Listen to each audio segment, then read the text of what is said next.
Hi hello నమస్తే welcome to Srini world.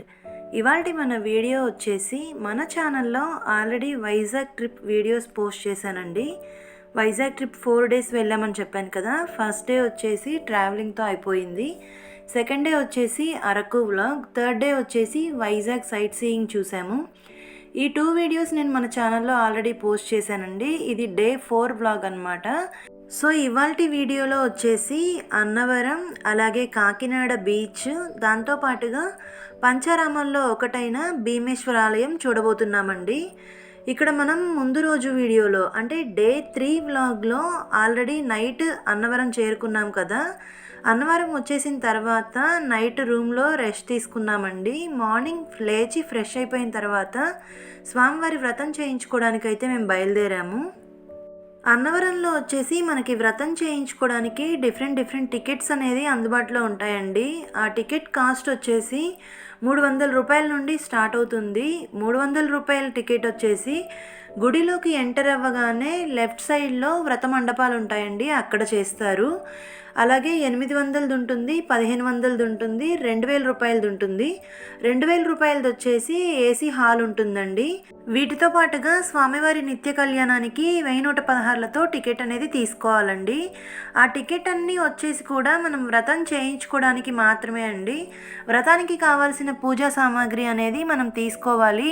అవి ముఖ్యంగా కొబ్బరికాయలు, అరటిపండ్లు ఇవి తీసుకోవాలండి. ఈ సెట్ అనేది ఇక్కడ గుడి బయటే అమ్ముతారు. మనకి మొత్తం సెట్ వచ్చేసి 250 రూపాయలు అనమాట. ఇక్కడ చూస్తున్నదైతే మీరు గుడిలోకి ఎంటర్ అవ్వడానికి ముందుగా కనిపించేదండి. ఓం శ్రీ సత్యదేవాయ నమః అని అయితే పైన రాసి ఉంటుంది. ఇదే మనకి ఎంట్రన్స్ అనమాట. ఇక్కడ చూస్తున్నదైతే మనకి గుడి ఎంట్రన్స్ అండి. లెఫ్ట్ సైడ్లో వచ్చేసి మనకి వ్రత మండపాలు అనేది అయితే ఉంటాయి 300 రూపాయల టికెట్కి. అలాగే రైట్ సైడ్ వచ్చేసి ఎదురుగా ఒక కౌంటర్ కనిపిస్తుంది కదా, ఇక్కడ మనం ఫోన్స్ అనేది పెట్టుకునే కౌంటర్ అనమాట. రైట్ సైడ్ ఒకటి కనిపిస్తుంది కదా చిన్న క్యూ లైన్, ఈ క్యూ లైన్లోనే మనం దర్శనానికి అయితే వెళ్ళాలి.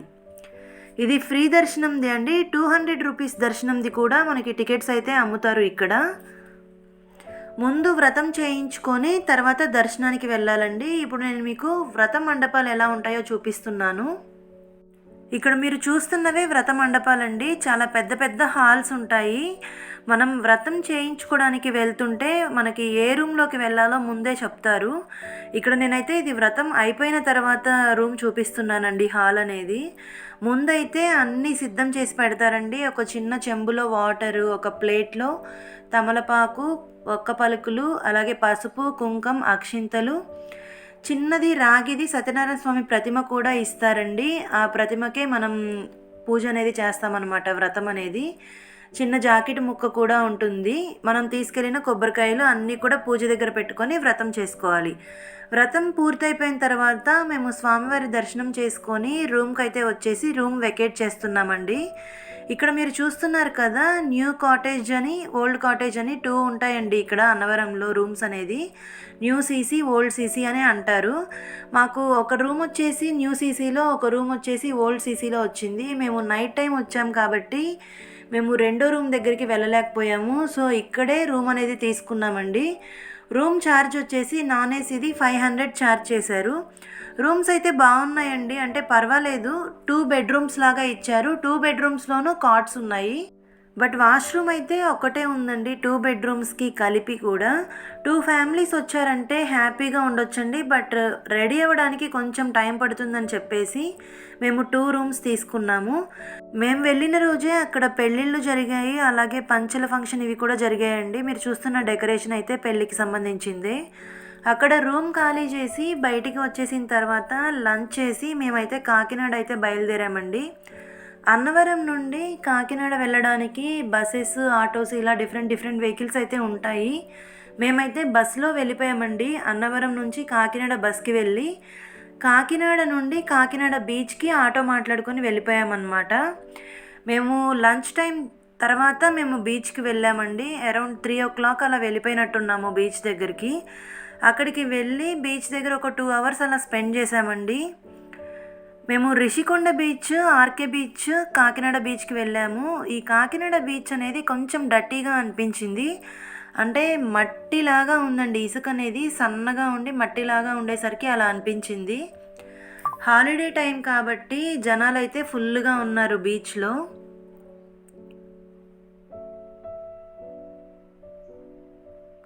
సో ఇక్కడ పిల్లలు పెద్దోళ్ళు అంతా చాలా ఎంజాయ్ చేశారు ఈ బీచ్ వాతావరణంలో.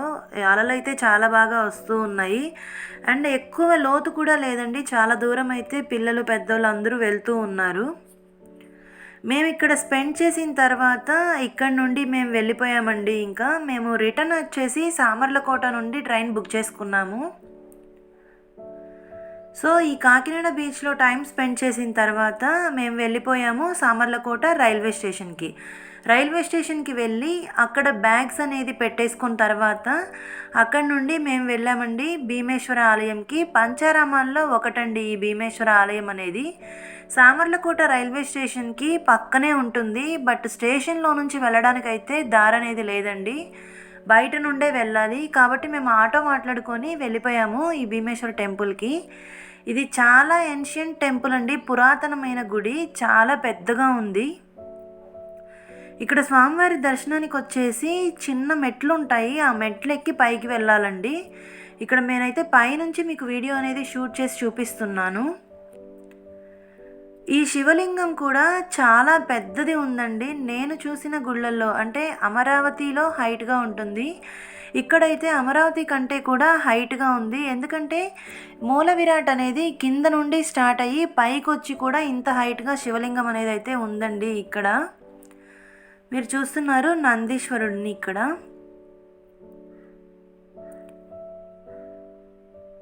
ఇక్కడ నేను మీకు చూపిస్తానండి ఇప్పుడు స్టెప్స్ అనేది ఎలా ఉంటాయి అని. చూస్తున్నారు కదా, ఇలా చిన్న చిన్న మెట్లు ఉంటాయి స్వామివారి దర్శనానికి వెళ్ళడానికి పైకి.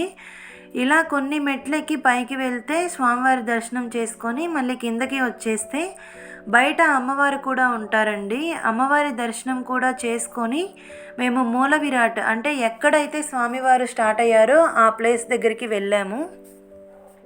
ఎదురుగానే ఉంటుంది అది కూడా. ఇప్పుడు అది చూపిస్తున్నాను చూడండి. ఇక్కడ స్టెప్స్ ఉన్నాయి కదా, చిన్న స్టెప్స్ కొన్ని. ఈ స్టెప్స్ ఎక్కి పైకి వెళ్తే చాలా పెద్ద నందీశ్వరుడు కూడా ఉన్నారండి అక్కడ. ఆ వీడియో అయితే నేను షూట్ చేయలేదు.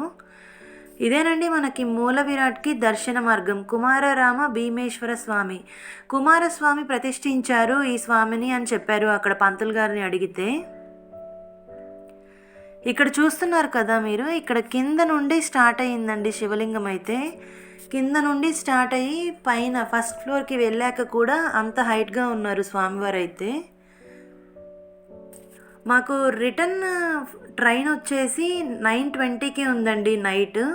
అందుకని మాకు ఈ భీమేశ్వర ఆలయం దర్శనం కూడా చేసుకునే టైం అయితే దొరికింది. చూశారు కదా, ఇంతేనండి ఇవాల్టి ఈ వీడియో. ఈ వైజాగ్ ట్రిప్ వీడియోస్ మీకు కొంచెమైనా హెల్ప్ అయ్యాయి అని అనుకుంటున్నాను. If you like this video please don't forget to like, share, comment and subscribe. Thank you for watching.